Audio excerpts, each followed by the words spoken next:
everybody, this is Jason Creel and you're watching the Lawn Care Life. I'm here with my friend Scott with Pro Cuts Lawn Care, and today we're going to talk to Scott about some advice he has when he left his full-time job and started a lawn care business, and we're also going to check out his lawn care setup. Now he's 3 or 4 years into his lawn care business, but he can, some of you that are considering going full-time, it'd be somebody good to hear from, and like I said, also checking out the equipment on his trailer. Let's get started right now. So let's take a look at your equipment first, and then we'll get to kind of your advice for those that are looking to start a lawn care business. So you got a, what size trailer is this that you have? I have a 16-foot trailer, 6.5 wide. Okay. It's got the dovetail on it. I have not seen many of those. I like it because the gate is not near as heavy. You know, lifting it up 10, 15 times a day, you know, it's pretty light. What's your mower that's not here with us? Tell us about it first, and then we'll look at the ones that are here. I have a 48-inch Ferris Z1 stand-on. I just didn't have it with me today. I like that mower. It's nice. It's my first stand-on mower I've had. Love it. How's it been, you know, going from a riding mower? I'm assuming you still use your ride-on mower some, but what's been the biggest adjustment for pros and cons of the rider versus a stand-on mower? I like the stand-on because at the end of the day, you're not all stoved up feeling.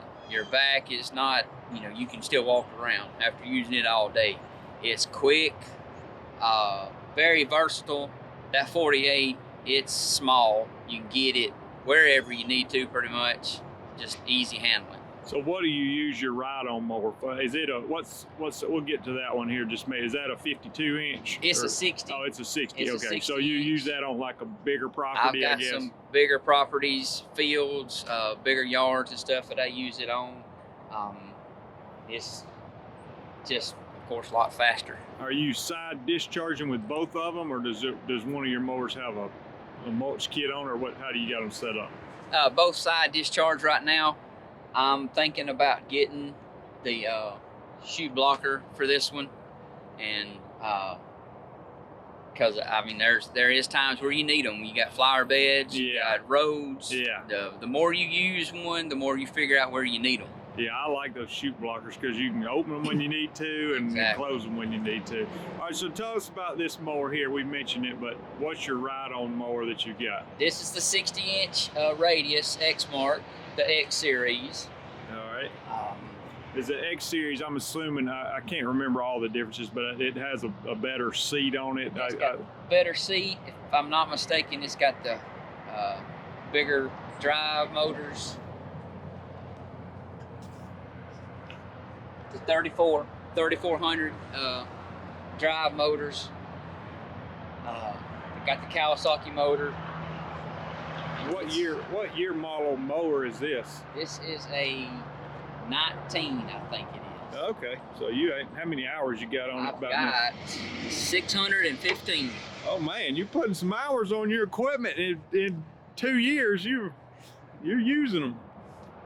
That's a good thing. All right, so on this side of the trailer, you've got some trimmer racks. I see those are the green touch racks. You like those? I do. I like them.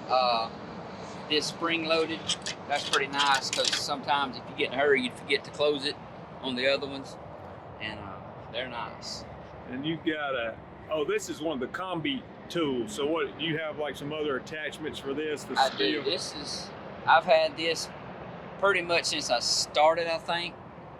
It's been handy because you can take out whatever you need to.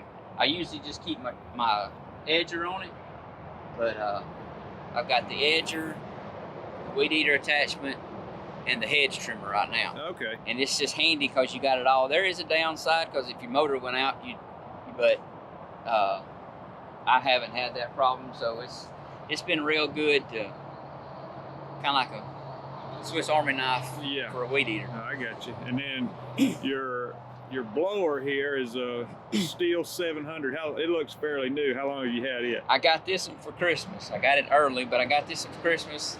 So you just had it a few weeks? A few weeks now. What's your initial impressions on the 700? I love it. I'm just used to the smaller ones. This one right here, it's nice. So did you use it for some leaf cleanup jobs this fall?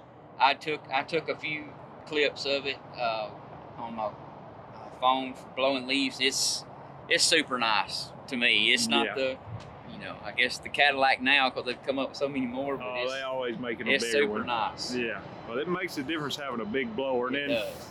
All right, so tell me about your push mower. Looks like you got a commercial grade Toro push mower. What model do you have, and how long have you had this one? This is the Toro Turfmaster X HX HDX. I got it this year. It's 30-inch. It's got the bag on it, Kawasaki motor. It's good. I like it because it does save time. It's heavy, but it does save time. It's worth it. If it just depends on if it fits your program, I guess. The type of yards you have. Exactly. Did you have a 21-inch before you got this one? I did. I had just the regular residential 21s, and they were good. They did the job great, but this one here, it just saves time. At the end of the day, you have more done with it. All right, so this is the blower that you were using before you got the steel.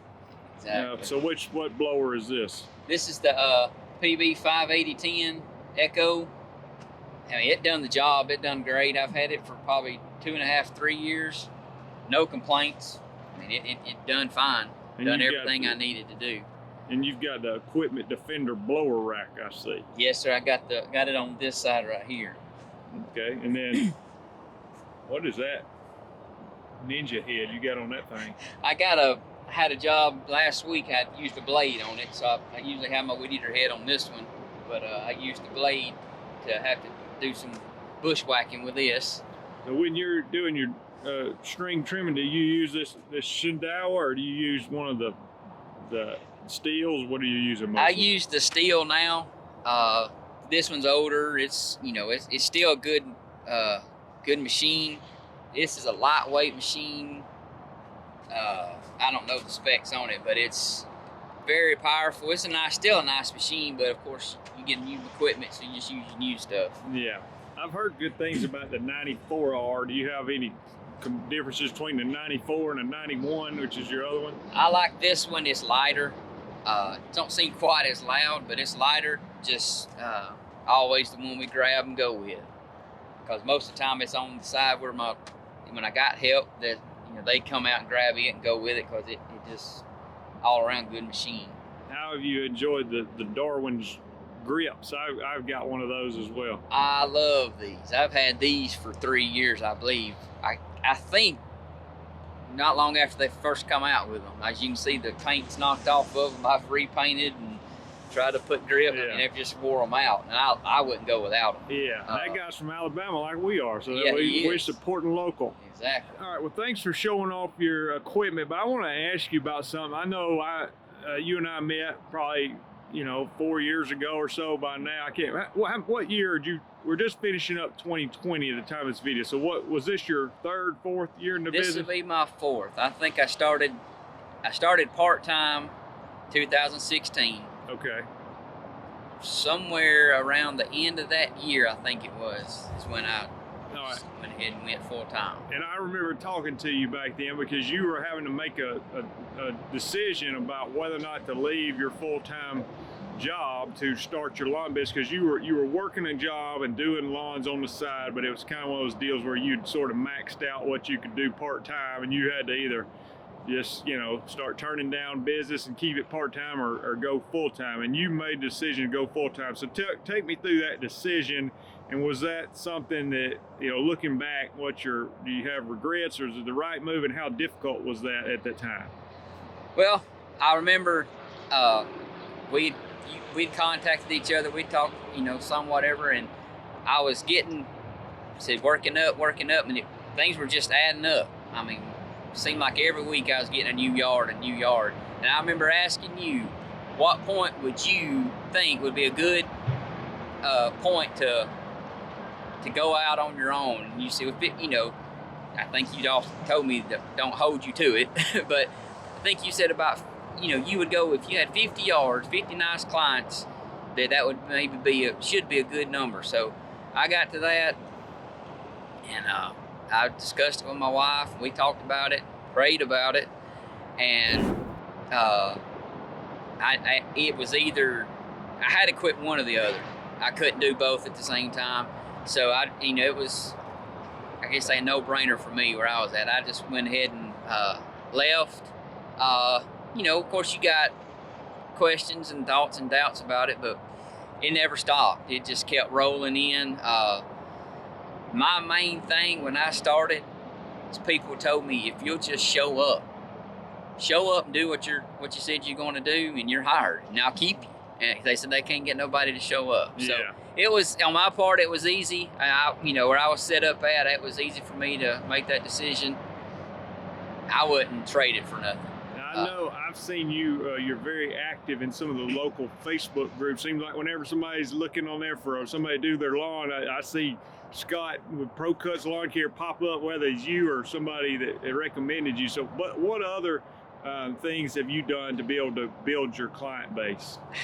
Honestly, that's the main part of it. I put out some cards when I first started. I went in the neighborhoods, I guess did the everyday thing, put out cards, and that seemed to do pretty good for me.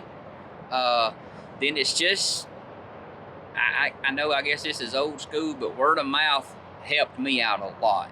I had the other truck I had signs on my doors. I got several calls from that. The Facebook pages, just hitting them. We was hitting them hard and heavy, and that really helped out a lot. The website, you get your website, it seemed to help out some. And then just being out in the area and just working, doing what you can do, doing what you're supposed to do. It don't matter what you're working with, just doing it. Yeah, I agree. I think so many times customers have had bad experiences with other lawn care companies that if they see that you're reliable and do a good job, then they'll usually keep you. How have you been able to survive in the winter time? Are you just trying to make as much money during the growing season, or what do you do to stay busy in the winter? Well, that's the first few years was kind of tough. That was the main decision, or the main question when we decided to go on our own. I was able to just stay busy enough. Of course, my wife was still working, and was able to stay busy enough to make it. Every year I was having to start over again. It seemed like at the end of the year, but it's starting to get to where now I can save enough to have a good starting point in the spring. But this year has been my busiest year in the wintertime so far, with the leaves, shrubs. I've started doing some pressure washing, and that's really helped out a lot. It's just it's falling in place like it's supposed to, I guess. That's all I can say. All right, I ask one more question. So somebody that was, actually, I've got more than one question. So somebody that was thinking about starting a lawn business up, what do you have any kind of words of advice you would give them?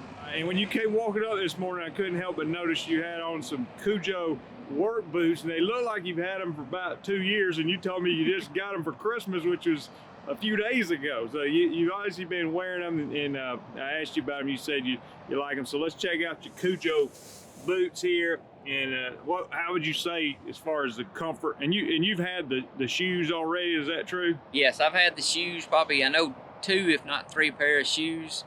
I love the shoes. Comfortable, wear them all day long. They've been so comfortable. The boots, I pressure washed them in them for about 6 hours yesterday on concrete. My feet didn't hurt. They were so comfortable. I like them so far. That was my first, I guess, full day of working in them. Well, we support what Cujo's doing and think they're a great company, so I wanted to mention that while I could. I was going to mention on the trailer here, and this is my lawnmower, and that's why we didn't talk about it a whole lot.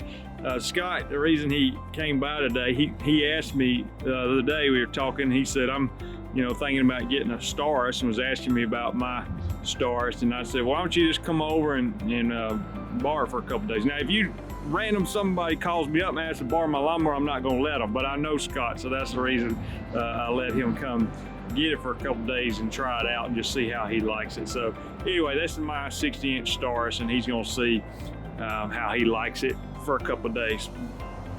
Thanks, Scott. Appreciate you being with us on the video. Thanks for watching the video. Hope it's been helpful, whether you're looking at the equipment or you're wanting some advice to get out there and start your own lawn care business. There's resources available for you at lawncarelife.com. I would encourage you to subscribe to the channel and check out the other videos on the channel. There's over 500. Talk to you guys later. Bye.